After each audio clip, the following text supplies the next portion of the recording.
కూడా కంటెంప్ట్ కోర్టులు వేసి జైలుకు పంపించే పరిస్థితికి వచ్చారంటే దీనికి సమాధానం చెప్పాలనా లేదని అడుగుతున్నా. ఈరోజు ఒక విషయం చెప్పాల దిశ ఇక్కడ ఉండేవాడు కూడా, ఇది నేను చేసిన అభూత కల్పన. ఇది ఎవరు చెప్పారు ఈ మాట? మద్యపాన నిషేధం అని చెప్పారా లేదా? మీరు చెప్పి ఏం చేశారు? 2 స్ట్రీములు పెడతారా మీరు? ARET, additional retail excise revenue 14,275 కోట్లు ఇప్పటికా ఆ స్ట్రీమ్లో వెళ్ళాయి. ఇంకో పక్కన వ్యాట్ డైవర్ట్ చేశారు. స్పెషల్ మార్జిన్ 20,673 కోట్లు పంపించారు. 10 సంవత్సరాలు తాకట్టు పెట్టారు. దీనికి ఆన్సర్ చెప్పాల్సిన బాధ్యత లేదా మీకు? పారిపోతే తప్పించుకుంటారా మీరు? మీరు చెప్పింది ఏంటి, చేసింది ఏంటి అడుగుతున్నా.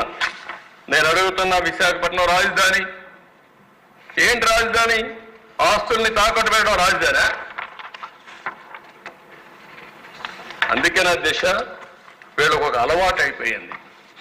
అబద్ధాలు చెప్పి చెప్పి చెప్పి చెప్పి అబద్ధాన్ని నిజమని నమ్మించే పరిస్థితికి వచ్చారు. ఓసారి అబద్ధం చాలా ఫాస్ట్గా వెళ్తుంది, నిజం కొంచెం స్లోగా ఉంటుంది. కానీ అంతిమంగా నిజం నిప్పు లాంటిది. నిజమే గెలుస్తుంది, సత్యమే గెలుస్తుంది, దాంట్లో అనుమానం లేదని చెప్పి మరొకసారి ప్రజలు నిరూపించారు. మొన్న అదే జరిగింది. ఎప్పుడూ జరగనటువంటి విజయాన్ని ఇచ్చారంటే వీళ్ళు చెప్పిన అబద్ధాలని మళ్ళా ఇలాంటి వాళ్ళు వస్తే ఏమవుతుందో భయపడే ఓట్లు వేశారు.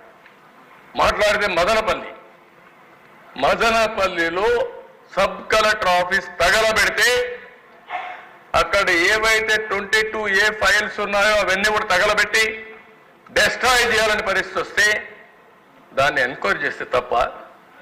అంటే మీరు తగలబెడితే నేను కూడా మీరు చెప్పింది మీ బాబాయిని చంపి ఆత్మహత్య అంటే నేను నమ్మాలి.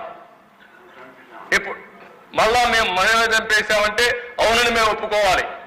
మా ఆదినారాయణ రెడ్డి ఇక్కడే ఉన్నాడు, ఆదినారాయణ రెడ్డి చంపేశాడు అంటే మనం నమ్మాలి. ఇప్పుడు అవన్నీ చేసిన తర్వాత ఇప్పుడేమంటారు? అక్కడ ఆఫీసు మళ్ళా ఏదో అగ్ని ప్రమాదం అంట. చాలా స్పష్టంగా దొంగలు చేసే పనులు ఇవే చేస్తారు. అధ్యక్ష, కరుడు కట్టిన నేరస్తులు చేసే పనులు ఇవే. నిందితుల్ని నేరస్తులుగా పెడతారు. వాళ్ళు చేసిన తప్పులు తప్పించుకోవడానికి అడ్డదుడ్డంగా దాడి చేసే పరిస్థితి వస్తుంది. ఇంకో పక్క మాట్లాడుతూ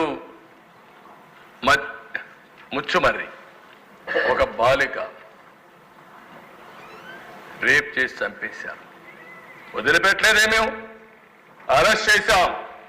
అరెస్ట్ చేయడం కాదు, పోలీస్ స్టేషన్లో పెడితే ఒక అతను చచ్చిపోయినా పర్వాలేదు, తప్పు చేసిన వాడిని వదిలిపెట్టకూడదని శిక్షించే ప్రభుత్వం ఎన్డీఏ ప్రభుత్వం.